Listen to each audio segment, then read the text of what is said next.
हरे कृष्णा।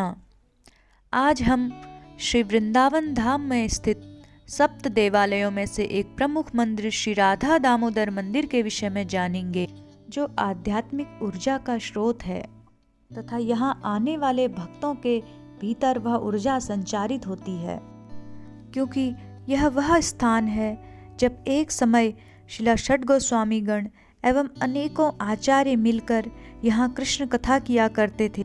इस स्थान पर शिला रूप गोस्वामी, शिला जीव गोस्वामी एवं भूगर्भ गोस्वामी, कृष्णदास कविराज गोस्वामी सहित अनेकों महान आचार्यों की समाधि स्थल है।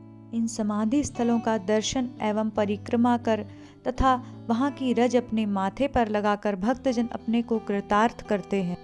यह मंदिर भक्त और भगवान से जुड़ी हुई कई चमत्कारिक अद्भुत लीलाओं की स्मृति दिलाता है। यहाँ ऐसी विलक्षण गिरिराज शिला है जो भगवान श्री कृष्ण ने स्वयं प्रकट होकर शिला सनातन गोस्वामी को प्रदान की थी। उस पर श्री कृष्ण के चरण चिन्ह, लकुट एवं गौ के खुर का चिन्ह आज भी दर्शनीय है।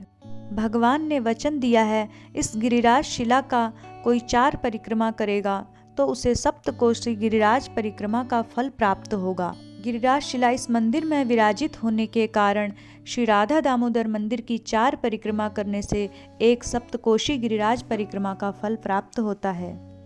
आइए जानते हैं यहाँ के ठाकुर जी के विषय में। मंदिर की वेदी पर विराजमान प्रमुख विग्रह श्री राधा दामोदर जी शिला जीव गोस्वामी के सेवित विग्रह हैं। एक बार की बात है, शिला रूप गोस्वामी जी को विंध्य पर्वत पर काले रंग का पत्थर मिला। मूर्ति कला में निपुण होने के कारण शिला रूप गोस्वामी उस आकर्षक पत्थर को साथ में ले आए और उस पत्थर से मूर्ति बनाना प्रारंभ किया। क्योंकि यह कार्य का आरंभ कार्तिक मास में किया गया था, जिसका एक नाम दामोदर मास भी है, इसलिए इन ठाकुर जी का नाम श्री राधा दामोदर रखा गया। किसी भी मूर्ति में जब तक भगवान के शुद्ध भक्तों द्वारा प्राण प्रतिष्ठा ना की जाए तब तक वह जागृत नहीं होती, परंतु यहाँ तो स्वयं शिला रूप गोस्वामी के हाथों से इस श्री मूर्ति का प्राकट्य हुआ है। उस समय शिला रूप गोस्वामी की सेवा में उनके शिष्य एवं भतीजे शिला जीव गोस्वामी रहते थे। इनके हृदय में शिला राधा दामोदर जी के विग्रह को देखकर उनकी सेवा का लोभ हो आया। यदि भक्त भगवान की सेवा की लालसा करता है तो भगवान भी उस भक्त की प्रेम सेवा को ग्रहण करने हेतु लालायित हो जाते हैं।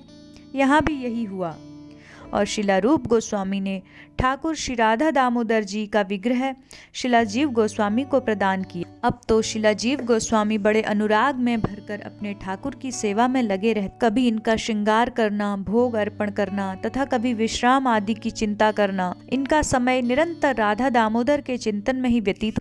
श्री राधा दामोदर लाल जी इनकी सेवा से इतने रीझ चुके थे, कभी जब शिला जीव गोस्वामी कार्यवश बाहर गए होते तो प्यास लगने पर श्री राधा दामोदर जी बंसी बजाकर उन्हें अपने पास बुला लेते।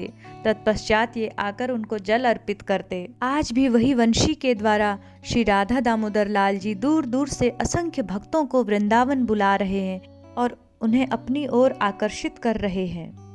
साथ ही इस मंदिर की वेदी पर अन्य गोस्वामी गणों के सेवित ठाकुर जी भी विराजमान हैं, जिनमें से श्री राधा वृंदावन चंद्र जी जो विशाल विग्रह है शिला कृष्णदास कविराज गोस्वामी जी के हैं। ठाकुर श्री राधा माधव जी शिला जयदेव गोस्वामी जी के पूजित विग्रह हैं तथा श्री राधा छैल चिकन जी शिला भूगर्भ गोस्वामी द्वारा सेवित हैं। साथ ही श्री जगन्नाथ जी एवं गौर निताई भी विराजमान हैं। इसी मंदिर प्रांगण में शिला प्रभुपाद जी ने 6 वर्ष तक रहकर कठिन साधना की। उन्हें शिला रूप गोस्वामी द्वारा पाश्चात्य जगत में प्रचार हेतु कृपा शक्ति यहीं प्राप्त हुई, इसलिए यह मंदिर शिला प्रभुपाद की स्मृति सजोए हुए है।